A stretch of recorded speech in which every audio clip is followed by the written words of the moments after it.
This is Movies, a podcast about the act of cinema. With me today is Hans, who's all dressed up. He just came back from the county fair. How is it? Yeah, it's good. I got COVID and AIDS. I just noticed that there's a live transcript thing on Zoom. With that, just create as we speak. How the deal with my accent? You're a Let's country not fuck with boy. it. No. Yeah. Before we start, we should do the plugs, which we never do. I think that's probably a good idea to start doing that right at the beginning, because I don't even think we do it for half of the episodes. I don't know who's listening in the final seconds of the show, to be quite honest with you. So, yeah, go to Right. patreon.com/LowRes if you're listening to this in the RSS feed on iTunes or Spotify. Whoa, those captions are kind of distracting. See, if you're on Patreon right now, you might be able to see these captions unfolding in real time. I'm not so certain. But Only you can see it. only I can can't see see it. it. You have to Yeah. enable it. All right. Well, maybe I have to. See, we're still figuring this out as we go along. We're now, how many video episodes have we done at this point? At least like 40 or I don't know. 50. I would think. I don't want to Um, enable it. This would be too distracting. I already have not a lot of attention span, so you can deal with it. Sure. So tonight we're going to be talking about a little movie from the early 90s from a director, actor, close friend of Nicolas Cage. We're going to be talking about Deep Cover. Recently added to the Criterion Collection. Hey, do you have any hopes? Do you even care about the Criterion Collection, Hans? No, never. I in my early 20s, I pretended I did because my roommate did, but I never actually bought anything. I was just like, oh, cool. I guess they have cool movies. This was what, 15 years ago ish. So their collection, was that even a thing 10, 15 years ago? It was, right? It's old. Criterion Collection was founded in the 1980s. So they had Okay. laser discs that they had put out, and those were typically, they weren't so caught up in, oh, it's culturally significant contemporary films. It was more like, well, we can get Thunderdome, we can get the rights to Mm. Thunderdome, we can get the rights to Gone with the Wind. Nobody's putting that out on Laserdisc. And so they would just get all these popular titles because to print a Laserdisc at that time was a lot of money. And that's a very niche market, probably more so than whoever is the top consumer for Blu-rays and 4K Blu-rays right now. So they had that whole area carved out to themselves, and they wound up picking up so many popular titles during that time that it was just like it was the same as, oh, it's a Warner Brothers, Paramount, whatever label. There was nothing of importance to that. It wasn't until I want to say the late 90s or early aughts where they started putting out DVDs. They never got into the VHS Mm. category. It was DVDs. They started putting out some popular films like Armageddon and whatever they, I guess, had the rights to that were in the catalog from that 1980s period. Of course, many of the popular titles like the James Bond films or Train Spotting, Akira, all these big movies, the rights to those had lapsed and gone back to the original owners or whatever popular distributors had put it out in America during that time. What's the resolution on Laserdisc? Do you know? I would say it's a little, it's slightly worse than DVD. It's about 480p. If your typical VHS is about 360 or 240p, then I would say a Laserdisc can go anywhere from 480 to 720. And 720 is Okay. kind of pushing it. I'd say more like 560. As someone that likes collecting this type of things, why haven't you gotten into the Laserdisc collecting? I just checked Chasing Amy Laserdisc on eBay, and it's $30. So it's not that expensive, I guess. But I'm assuming the picture quality is not 30 worth all bucks? the What are you talking work. about? 30 bucks for a Laserdisc? I'm not in Yeah. that market. Get the hell out of here. I can't even. What am I going to spend the day setting up a fucking record player to my TV and try to figure out how? Oh, the movie reached the 45-minute mark. Time to flip Switch. over this giant vinyl disc. Yeah, that sounds great. For what? To Yeah. watch it in a quality that's slightly better than a videotape? Nah. I'm not doing that. Please. And where am I going to stack all that? I can't even bring my records here. I've got one shelf for movies, and I hardly have any room at all for any That's of it. because you live in New York. What about when you move out of New York Well, that'll be a to different somewhere story. But until where then, it's not, you know, I had it's listen. I had the opportunity to get into Laserdisc when I was living in Massachusetts, and I didn't because I know that's a sucker's game. You know, the where again, right. it's not even convenient. It's not convenient to put that Laserdisc player anywhere. It's not convenient to own any Laserdisc. Is it There's no loud? benefit. I bet it's loud, the player. You think it breathes very heavily like a computer that's on Yeah. its way out? Like When an you all PlayStation, yeah. Yeah, when you have like 50 gigabytes of room on your computer and you're at 42, yeah, Yeah. that's something like that. But I this is a film, Deep Cover, that I was not aware of at all until somewhat recently. And I think the reason for that is because during the DVD release time period, let's be clear, Deep Cover was not in the Laserdisc collection, it was not in the original Criterion collection. This was part of their whole manufactured, we have black filmmakers in the Criterion collection. A lot of what I was griping about last year when they panicked and were like, we're going to give 15% of all our Criterion channel money to Black Lives Matter. When they Oof. started doing the diversity initiative to get more filmmakers of color in the collection, this was one of the titles they picked up. And prior to that, if you had seen the DVD of Deep Cover, it's an ugly DVD. I'm pretty sure it's a bunch of Yeah. floating heads. Same thing with like King of New York. You ever check out the DVD cover to King of New York, where it's just like a red fade of Christopher Walken's face and maybe Lawrence Fishburne? Sucks. Horrible. Doesn't make you excited for the film at all.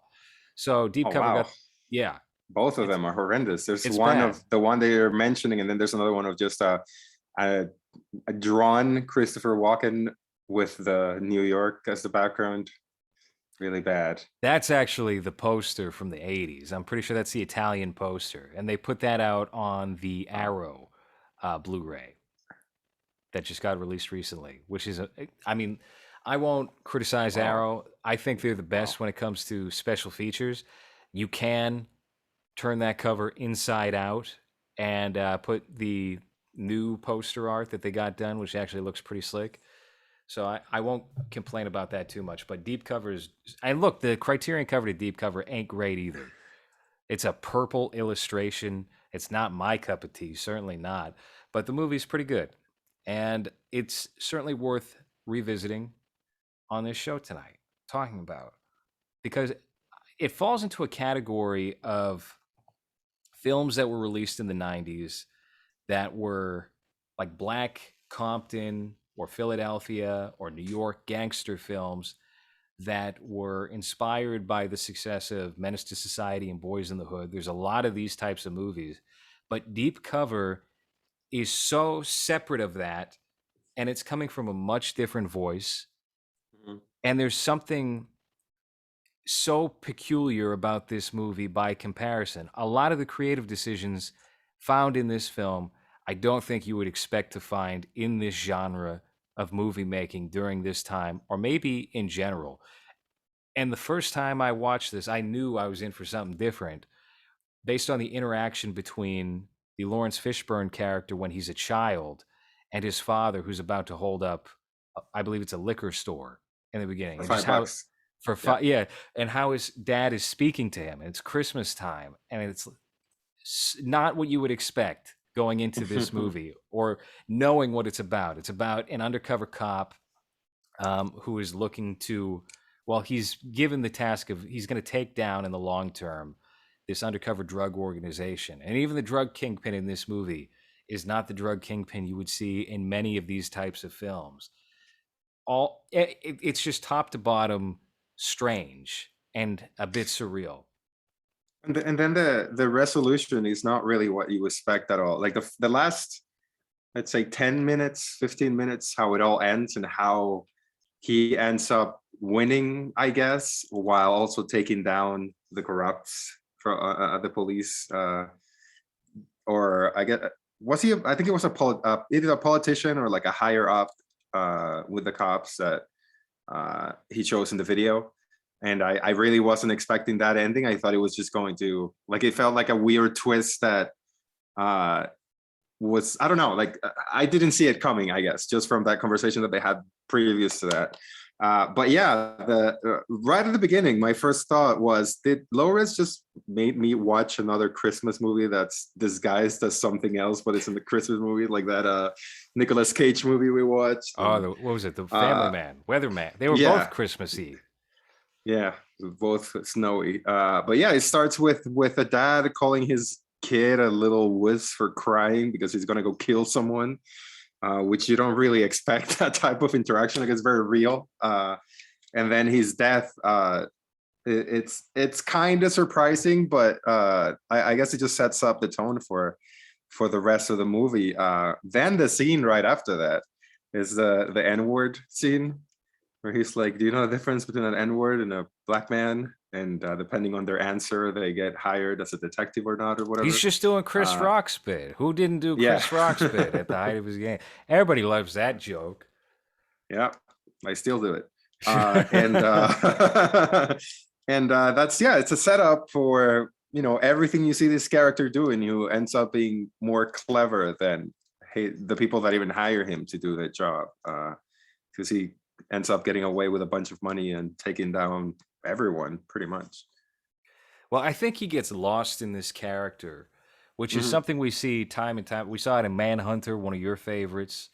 The Yeah, William Peterson, Will Graham character doesn't know whether or not he wants to stay the course and be the good serial killer hunter, or if he wants to indulge in the perverse, violent acts that the Tooth Fairy does.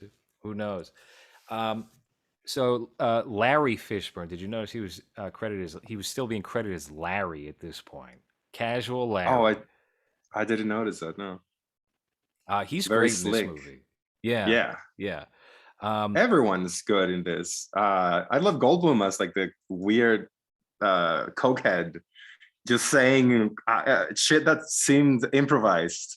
When he does that coke that we don't know if it's synthetic or not because of what's his name, mustache guy says later in that tense. What is that? The hand game that they play? What's that called? I don't know if it has a name, but they're slapping each other's hands Right. because he's fucking with Goldblum. He doesn't respect Goldblum at all. Yeah. Yeah, it's great. It's like 5 minutes of just very tense interaction then. But yeah, Goldblum was great. I don't know if I've seen it in a role like this where he just plays a soft that hardens drug dealer that's just sleazy and a cokehead. Well, I guess he kind of always plays that, just not so Right. explicit He's as this. this is definitely a rare instance of us getting Jeff Goldblum as a bad guy. Yeah, Typically, he's more like the quirky, weird, goodish guy. What else is there? The Fly, where he gradually becomes a bad guy, but even then he's sympathetic. Like you understand yeah. his plight.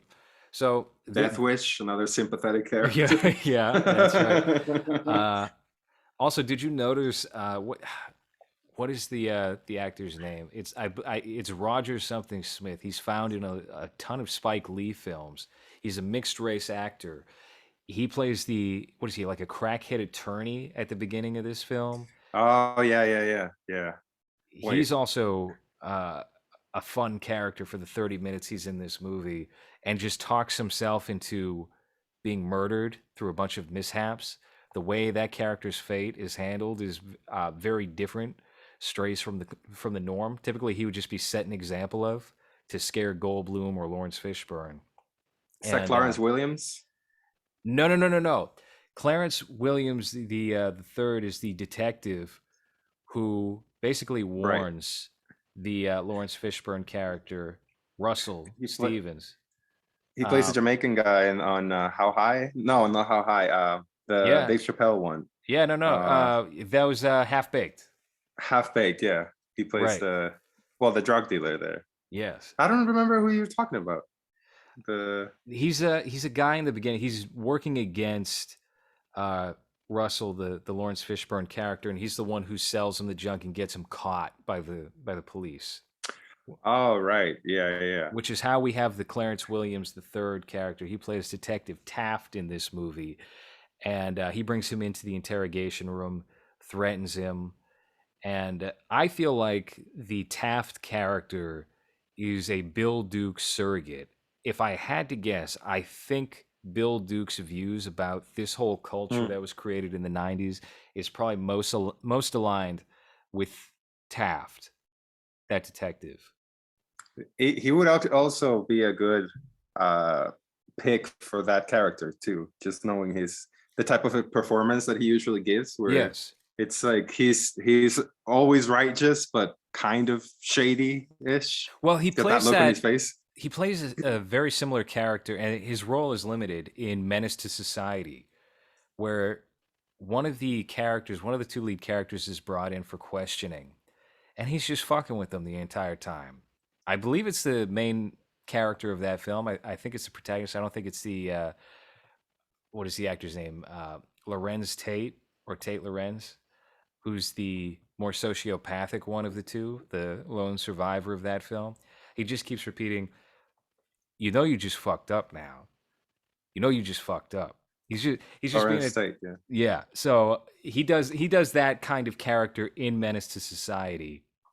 This Taft character in Deep Cover, I think, is much more sympathetic to the Russell character and what's going on, even if he views the what's happening here as like an act of evil. Um, and he does, I think, eventually succumb to trying to be by the book. In Right, the end, that is his downfall. And Jeff Goldblum, I mean, it's a clear example of somebody dying for their ideals versus allowing corruption to take you. They're kind of the two sides of this Lawrence Fishburne character, Jeff Goldblum and Clarence Williams hmm. the third. Can we talk about how awesome was the motherfucker guy?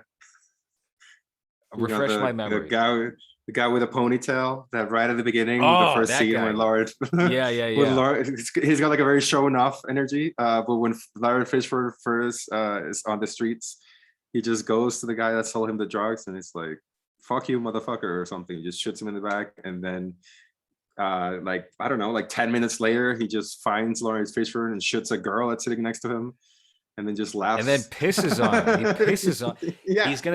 He's gonna be executed in the bathroom. But Lawrence Fishburne ain't that type of guy. He's probably not gonna do that. And yet he And prods the situation to that conclusion by pissing on Lawrence Fishburne. and then he calls He, him a bitch after he's on the floor. yeah, He's just ripping with pain. He's like, "You bitch," and then dies. this It's guy, great.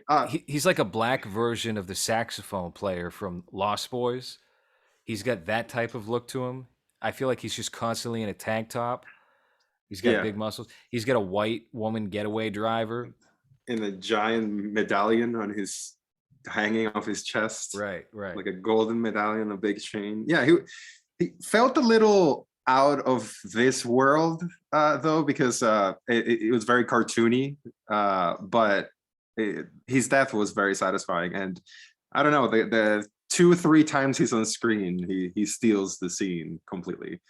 So that was like a nice adage to the very serious story otherwise. And also, it's like the first time where we see Lawrence Fishburne like breaking the law, I guess, or going after what he's supposed to do, because he's killing him because Jeff Goldblum told him, pretty much, because he killed the girl, right? So the Hmm. guy killed the girl, and then Jeff Goldblum is like, "Well, we have to take care of him. We'll go 50-50 on everything or whatever."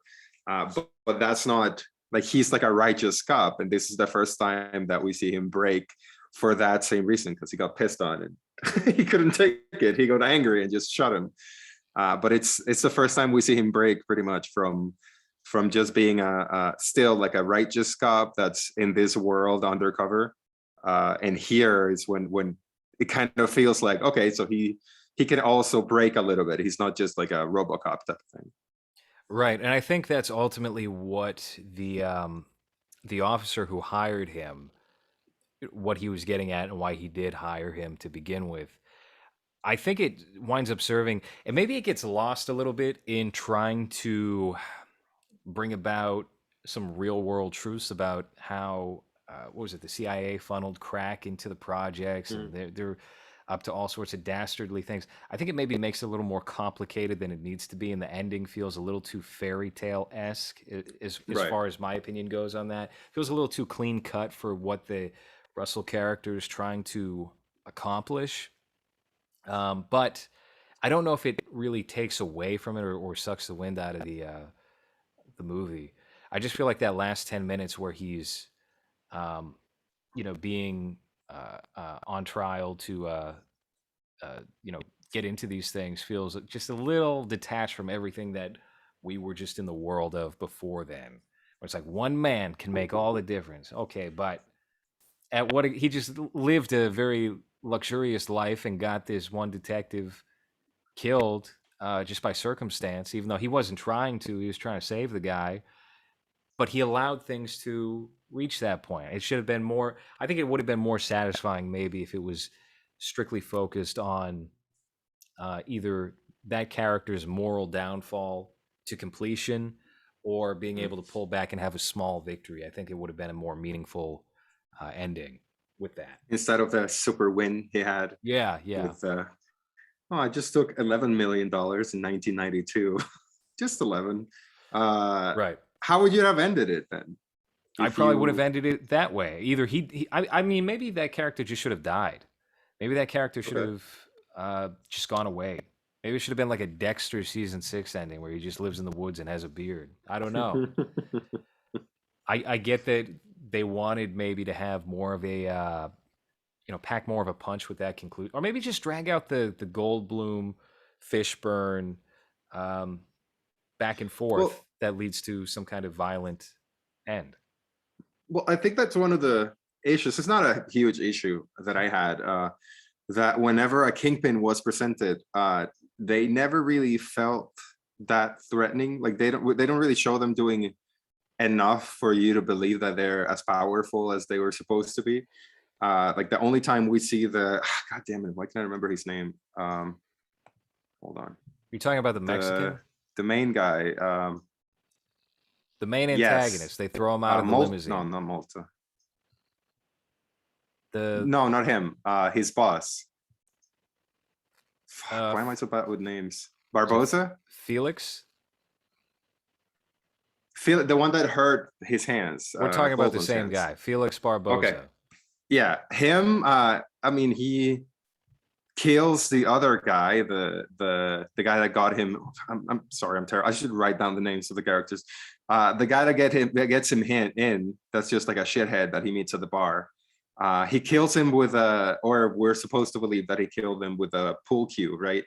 And then after that, he has that hitting your hand game with Jeff Goldblum. But I don't think he ever feels like that big of a deal, I guess. And then when he gets killed and he has to go above him, that he ends up shooting that guy in the movie theater. Again, he's barely on screen. They only have one or maybe two conversations, and we don't really see the magnitude of his power, I guess. So when he gets killed, it's like, oh well, it's not as impactful as it could be, I guess. And I guess at the end of it, it ends up becoming him. I guess himself to not let himself like lose himself into this world, and then he doesn't at the end. But I don't know. I feel like the villains here, or the antagonists, lacked a little bit of a punch for to make the story a little more, feel more of a threat than they did throughout.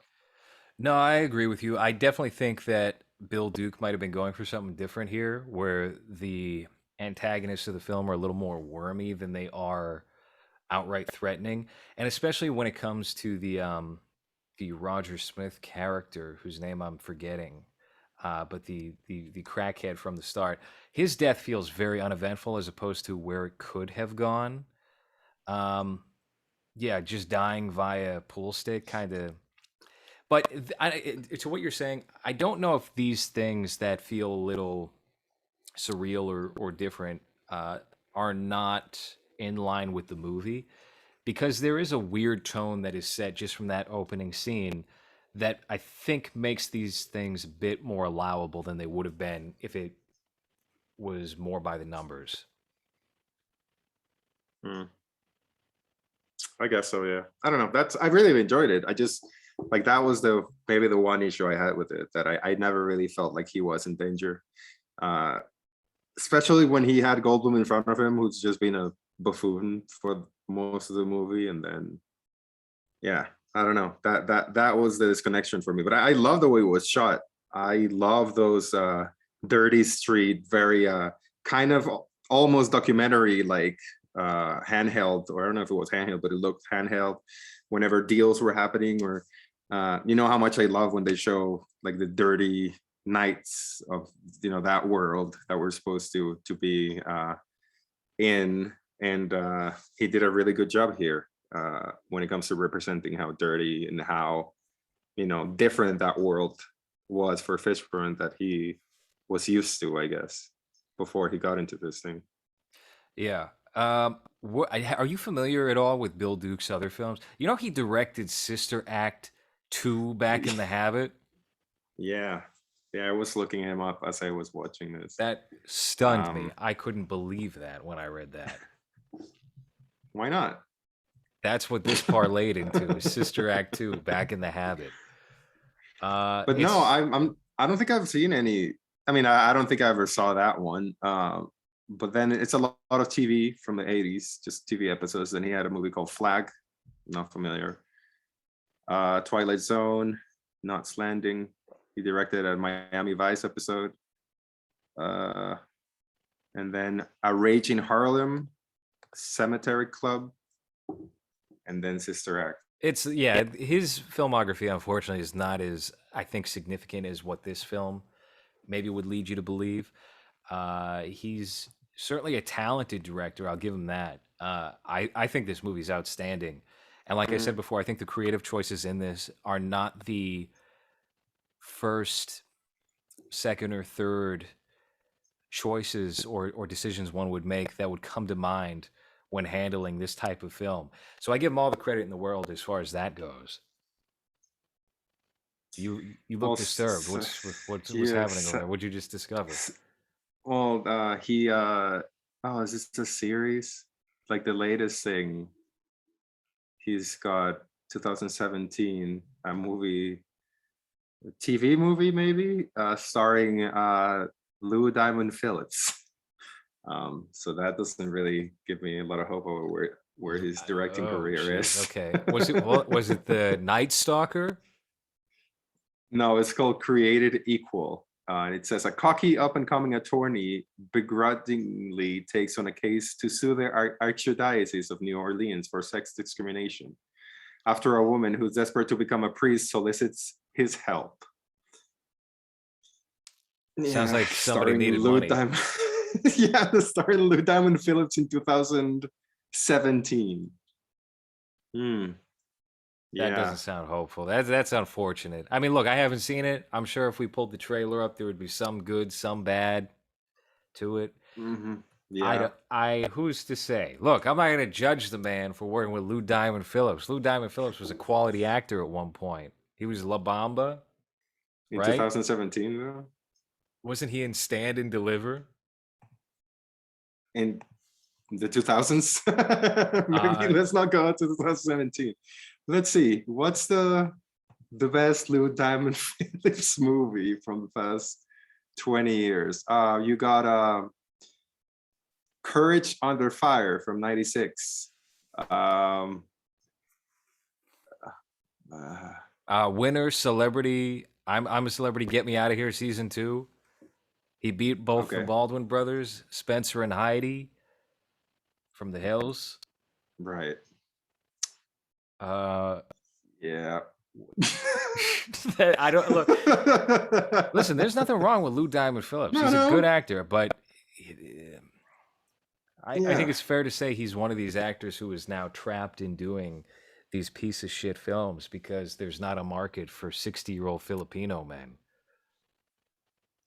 Yeah, especially when you make him grow a beard. Have you ever seen Lou Diamond Phillips with a beard? No, I It's haven't. it's pretty bad. Yeah, I mean, he's obviously talented. I again, I'm not familiar with any other of his movies, but I really enjoyed this one, and the almost 2 hour runtime didn't really feel long or feel like it was dragging at any point. I really like the way it was shot. I like the music in it, and just that little world that he created in that those couple of streets and wherever this was. I forgot already. Really worked, especially for a movie of this time where a lot of the movies that came out around this time were just a copy of other movie. But like you said, this one, there's a lot of choices that are made here that is not your typical, 90s crime movie or black cop movie, I guess. Yeah, for certain. And I think he does a good job of, you know, and this isn't to disparage this genre of movies from the 90s, because I actually think there's tons of good ones.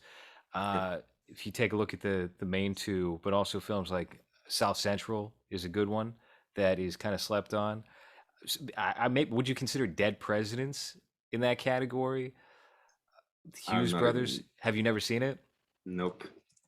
It's a pretty solid film from about 1996. I think it was distributed by Miramax, and that that was their follow up, I believe, to Menace to Society. That falls in that same genre, I would say. I mean, they're all fairly quality films. There's certainly some bad ones in there, but I think what this manages to do successfully is define the characters in the movie in a way that these types of players in a story haven't been defined before in this genre, because it's very easy to put them into certain molds where they will have the same character traits as characters from other films. Like again, you go with Boys in the Hood and then Menace to Society. The characters that can be found in both of those films aren't dissimilar from one another. Like your Right. protagonist of each movie isn't that different. It's not that different. One is a little more violent than the other, but that's all it really comes down to. I mean, Gooding Jr. is a little more friendly, I guess. He's not that bad of a QB. guy. Cuba, that's what I like QB. to call him. We used to meet and hang out back in the early odds around the time he did Boat Trip and Yeah, I Snow saw that movie. Dogs. We partied Yeah. together. That's what all his The close gay, friends call him, is QB. is that the gay boat movie Hmm. with Owen Wilson? With rapist Great. Horatio Sands, Oh, was it Horatio? I thought it was child Owen groomer Wilson. Horatio Sands. Did you see this?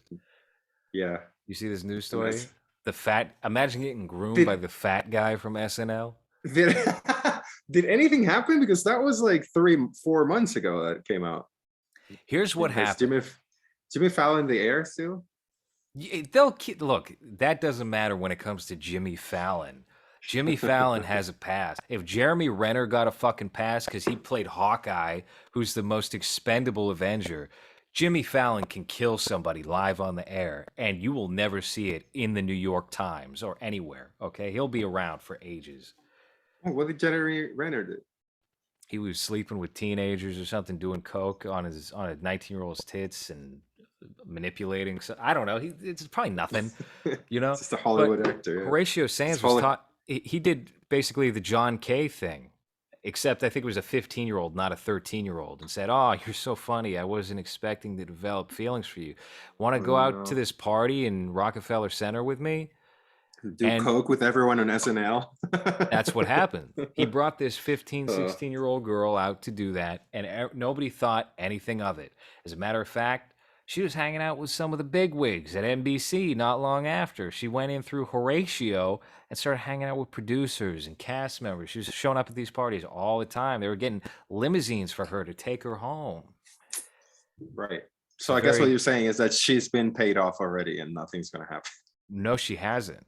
Here's what Oh. happened. She said, Horatio, I need $5 million or else I have to sue you. You think And Horatio has $5 million? she'd have better luck hitting up Chris Kattan for that money.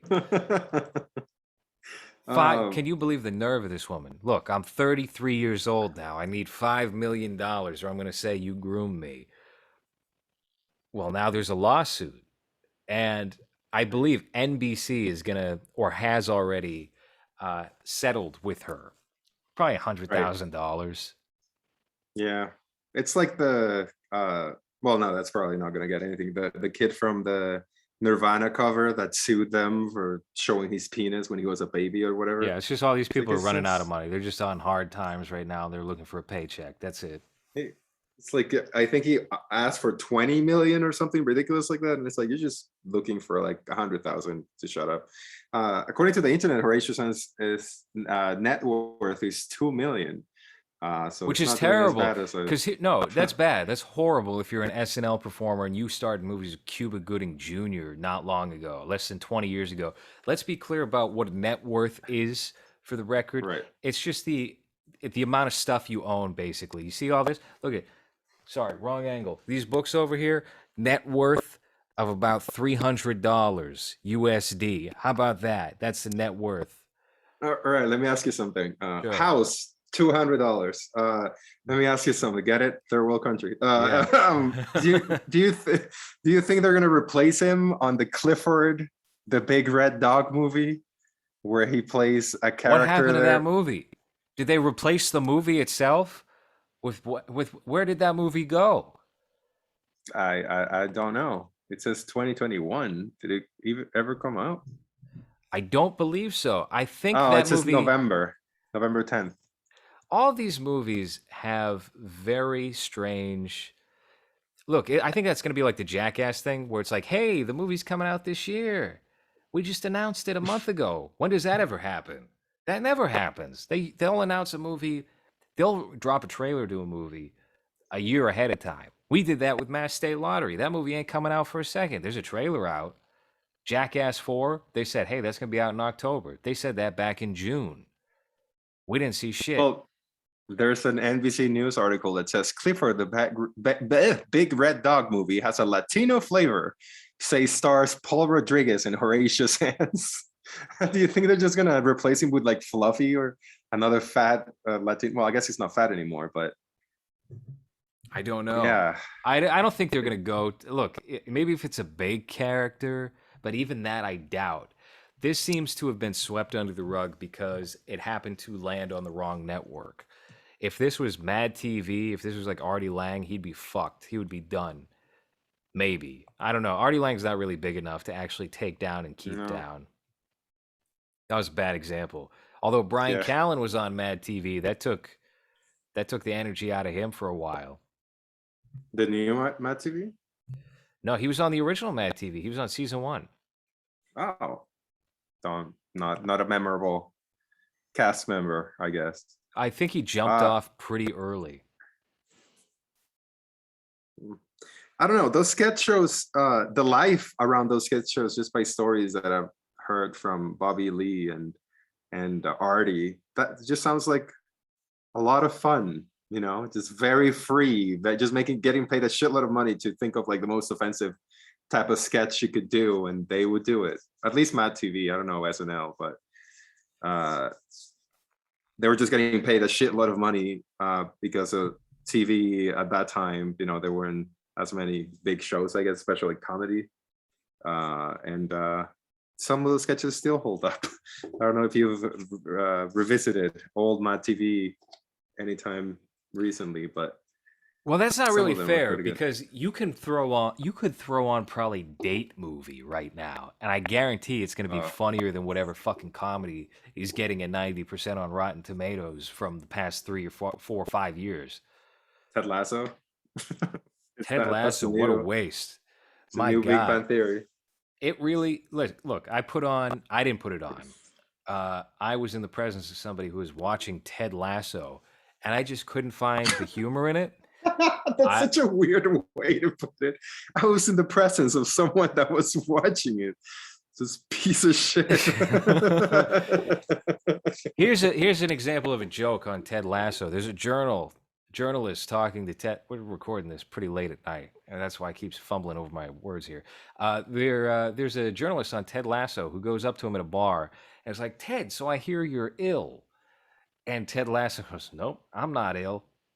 And the No, journalist no, goes, no, no. oh. I don't want to. I don't want to hear the end because he's in England, right? That's the joke that Right, he's in. right, right, right. He's like a. Yeah, but Oh he's a no, Southern guy. He's a no, Southern no. soccer coach, but he doesn't even teach the regular football over there. It's Right. You know, he's teaching American folk. Anyway, so then the journalist leaves, and then it's just Ted Lasso disguising pain to himself and his whatever he's doing. And it's just like that's the example of, and then everyone else is just carrying on, and maybe there's like a dumb person. That's always funny. Oh, I don't know a thing. Humor, great. No. Does Seven he have a lot of Emmys. does he have a lot of like soccer jokes of, oh, when in football in America we use a different shape ball or whatever the fuck, I'm sure you there's know. plenty of that. This was season 2 of Ted Lasso, so they probably got past that. You can't throw that card out there Uh anymore. yeah. Uh, I love yeah, classic comedy. it's the new, like I said, the new Big Bang Theory where we're supposed to pretend that it's funny and good, but you watch 5 minutes of it and you're just like, I don't want to understand. It's just very safe, very sanitized comedy for the whole family, I guess. So that, grandpa that likes football is gonna share the little clip on his Facebook page, and all of his friends are gonna be like, "Oh, football or No, soccer? he ain't Haha." watching that. Here's the thing. Here's the first mistake you made is that there's a family watching that. There's no Oh, family. okay. The family's gone. We're talking, this is specifically marketed for the, and this is what everything is specifically marketed for nowadays, the 37 to 39-year-old well-to-do adult that lives on their own and maybe has a like a girlfriend or boyfriend, like the older adult who still likes young people stuff a little too much, but doesn't I want feel any like attacked. serious storyline. Not you. We listen for all the superlatives that you could be assigned, Hans. What I'll say here is that you don't have such poor standard taste as Right. the median viewer of a Ted Lasso TV program. So that's really what we're seeing here is like the type of person who's almost in their 40s and plays Pokemon. That ill And joke really fucking it really tore it's me. nothing but that. It's nothing but that. They don't, I it's just people who think they know what humor is trying to write jokes and they don't understand like how a joke works. It's just it's a funny face briefly and then you cut away and then a guy doesn't know a thing and that's funny. And then it's a woman saying shit to a guy and that's the pinnacle of comedy these days. I started rewatching The Office because they put it on HBO Max, and I guess it's the first season is just a copy of the British one, right? Because Right, everyone yeah. is such a dick that I was like, I don't remember this being so mean. Like he was funny because he was so mean, but I remember that the first entire 6 episodes is a copy of the British one. More or less. I think they stray it a little bit, but that first episode is like verbatim the same script. And I think there's a couple of episodes that are like that. It isn't until season 2 where they decide to part ways with not just what the Ricky Gervais, Stephen Merchant office did, but the whole tone of that.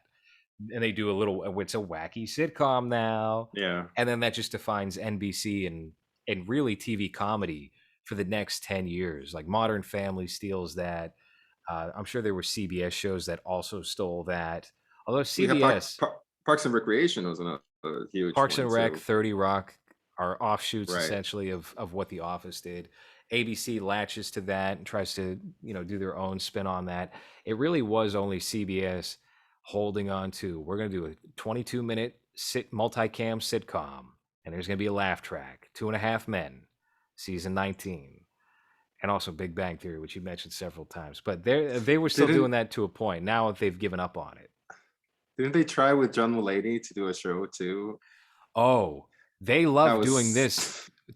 That was the same thing as Keenan. Keenan's show is still on. Keenan's show got Keen, nominated for Emmys. How about that? Keenan has this show. What's It's his called show called? Keenan. Keenan. Yes. Oh, And they did the same exact thing they did with the Mulaney show. It's John Mulaney's show. And it's called Mulaney, but here's Martin Short, and Martin Short's going to steal the show. and what was Why? the Jewish actor that lived on the apartment in front of John Mulaney's apartment? That was just played like a gay Jewish man. I don't know. I didn't actually watch the show. I just saw the advertisements where it's called Mulaney, but here's Martin Short. Can we attract the 40 to 60-year-old viewer we need? No, you can't. So Keenan does the same thing. But here's Don Johnson. Don Johnson is Keenan's father. It's always a weird pairing that doesn't make sense at all. It's like the people who like Don Johnson are probably not watching Keenan to begin with. I don't know if that adding that flavor to it is going to do much. Elliot Gould, that's what I was talking about. Are you Wait, fucking Don. kidding me? Elliot Gould was on Mulaney. Yeah, he was his wacky neighbor who was gay and old and Jewish. That's so deeply unfortunate. He's in his 80s. He doesn't need to do that. Wait, Don Johnson, like Miami Vice Don Miami Johnson Vice is. Don Johnson is Keenan's father-in-law who lives with him and helps take care of the house. He's the housekeeper. Uh, okay. All right. All right. All right. Yeah, I'm just looking at images. He's wearing a wacky sweater. That's cool. What? Who asked for a Keenan Thompson show? The most boring actor in SNL from like the worst period of SNL. That's the guy for. Does Middle America like Keenan Thompson? I Is don't that? know. He's the guy they keep trying to push when it comes to the Emmys also. I know he's gotten several Emmy Award nominations as like an outstanding performer for SNL, but he doesn't have any memorable characters. He's just the guy who's been on the show the longest at this point because he doesn't know what his next career move is going to be. I remember Mark Maron interviewed him back in about 2014 saying, "Oh, I was under the impression Keenan was leaving this year, which is why he even took the interview to begin with." And then Keenan was like, "Nah, I'm still on SNL." He had nothing interesting to say. Maybe he's got a lot of is secrets he's hiding. Maybe it's a Corey in the House situation where he's got some chat, like Horatio. He's got some chat logs he doesn't want to get leaked. I don't know. is In he the whole, still in SNL? yeah, Well, he left, right? no, he's still there. Wow. That's depressing. Since 2003. Holy shit. That's Yeah, kind of, I mean, money must be good, right? If you're sticking around for that long, but yeah, very soul sucking. It's funny to see what's the guy that does the boss baby character that even though it's a really stupid sketch, he always makes me laugh because Alec he's so Baldwin. good at. No, he just quit SNL. Oh, they just Oh, Beck fired him from Bennett. SNL. Yeah.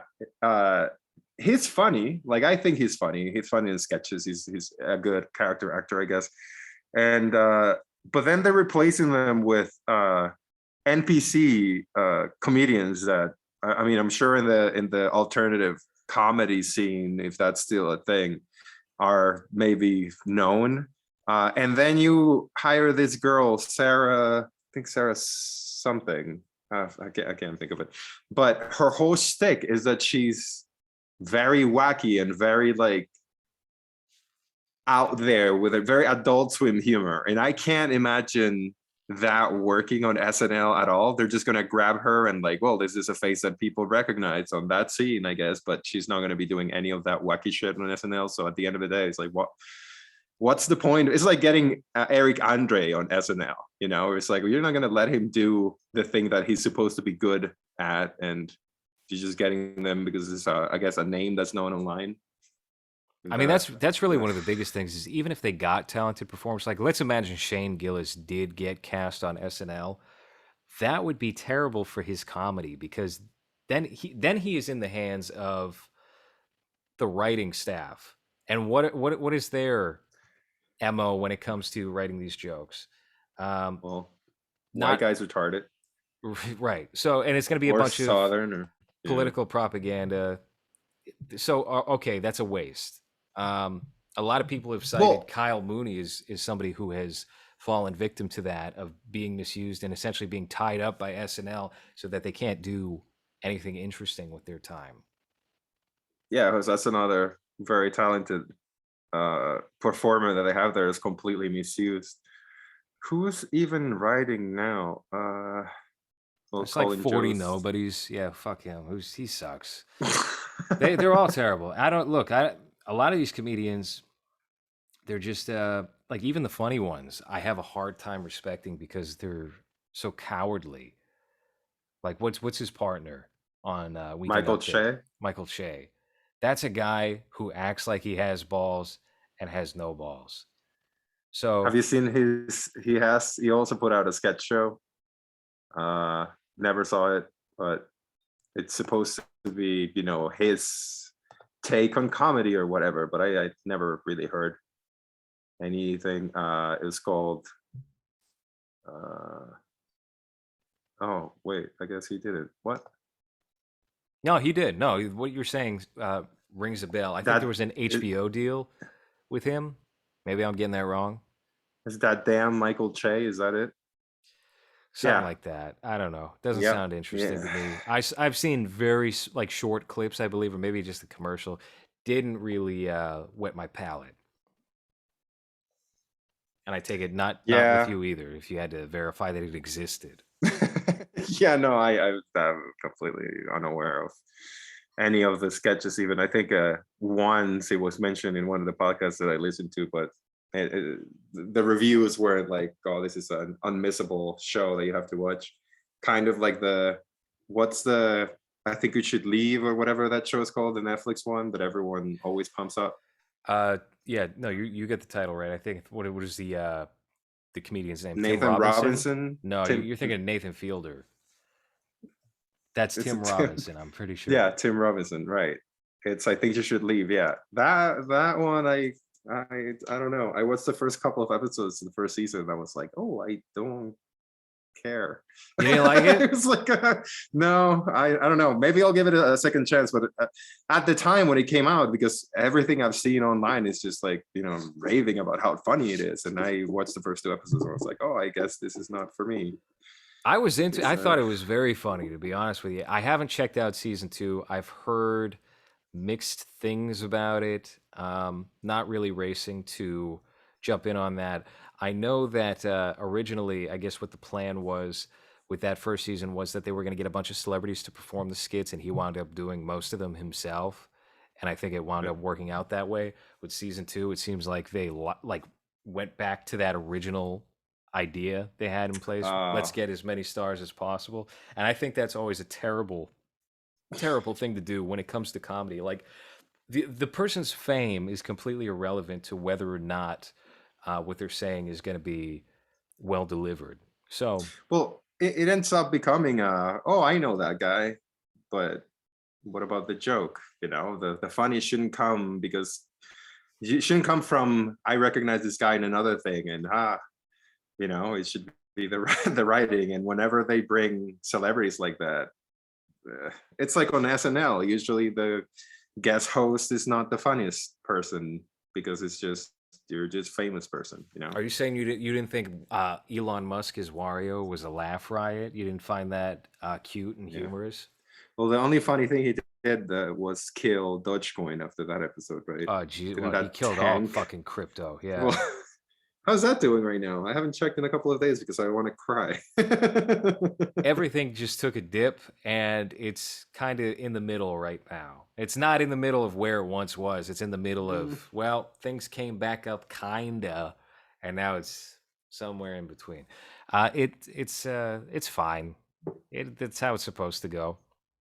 yeah, yeah. Uh, Anyway, yeah, do we have anything else to say about Deep Cover before we wrap up? Because we have to go to sleep in an appropriate hour. We do have an early show, early for us anyway.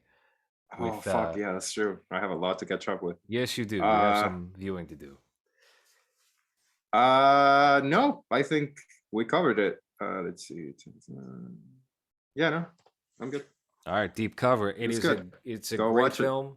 Check it out. I don't think it's on HBO Max anymore. Maybe I'm wrong. Check out the physical media copy if that's available and that's in your budget. I It's on think Prime. it's on Five Prime. bucks. I think 4 or 5 bucks. Yeah. That's outrageous. Yep. I can't imagine paying $5 for a movie from 25 years ago. Yeah, it's got that Amazon. Maybe you know what? Go into an Airbnb and see if the person left their account logged in and purchase it from But it. just go into somebody's home and watch it. Doesn't Yeah, matter. Just step inside. You see an open door, you see a family's home. Why don't you go inside and see what's on the TV? All right, purchase. that's been movies for this one. Buy it on their account. Steal. Hey, you work at a restaurant. You take somebody's credit card. Just write the credit card numbers down. Go steal. Don't Yeah. steal, but use the credit card to watch Deep Cover.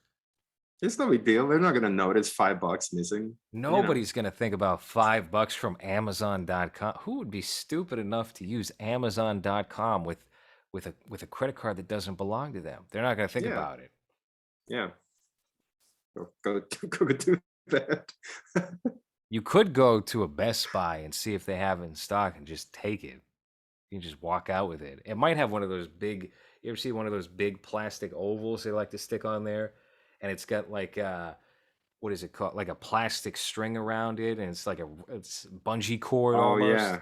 It's fucking annoying. Yeah, for very very important, very expensive DVDs. I remember the Book For of very the Dead. expensive DVDs, and if you go to a poor neighborhood, you'll see it on hair dye and toothpaste and Condoms. Yeah. yeah. Yeah, I remember the Evil Dead 2 that came with like the Necronomicon that looked really shitty, but I always wanted. That shit was always like $180 and I could never steal it because of that. And now it's like $500. So yeah, go steal it. Go steal it from Best Buy, from your corner Best Buy, if that still exists. Circuit Is City. Best Buy still? I don't know. Best Buy still exists? It's around. I'm sure it's around. All right, that's been movies for this week. Thank you for listening.